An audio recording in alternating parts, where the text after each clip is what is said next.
Et le plafond budgétaire qui pourrait être rehaussé en 2023, incroyable. Inflation, Grand Prix et Sprint, en plus, doivent être compensés. Initialement fixé à 140 millions de dollars pour la saison 2022 de F1, avant d'être augmenté en raison de l'inflation, le plafond budgétaire devait, dans un premier temps, descendre à 135 millions dans les années à venir. Mais en 2023, il pourra finalement être plus élevé que ça. Chaque année, les équipes se sont vues accorder 1,2 million de dollars supplémentaires pour chacune des 21 courses disputées. Et quand on sait que le calendrier de l'année prochaine atteindra un nombre de records de 23 ou 24 Grands Prix, ça dépendra si la Chine est remplacée ou pas, et si elle est officiellement annulée ou pas, du coup, même s'il y a de très fortes chances. Il y aura aussi un facteur à prendre en compte en 2023, à savoir le nombre de week-end sprint.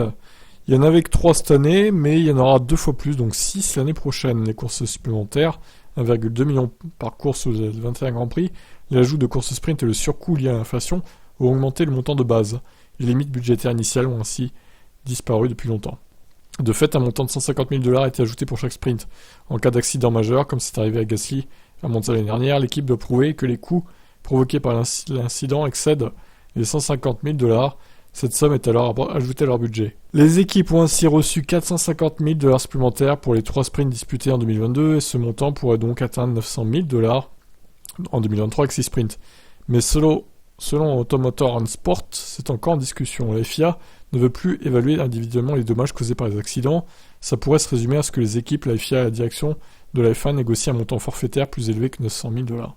L'année prochaine, l'inflation fera en effet grimper le plafond budgétaire encore plus haut. Pour 2023, c'est le taux d'inflation du mois de mars qui sera retenu. Au taux actuel de 7,9%, ça représenterait une augmentation énorme de 10,6 millions de dollars.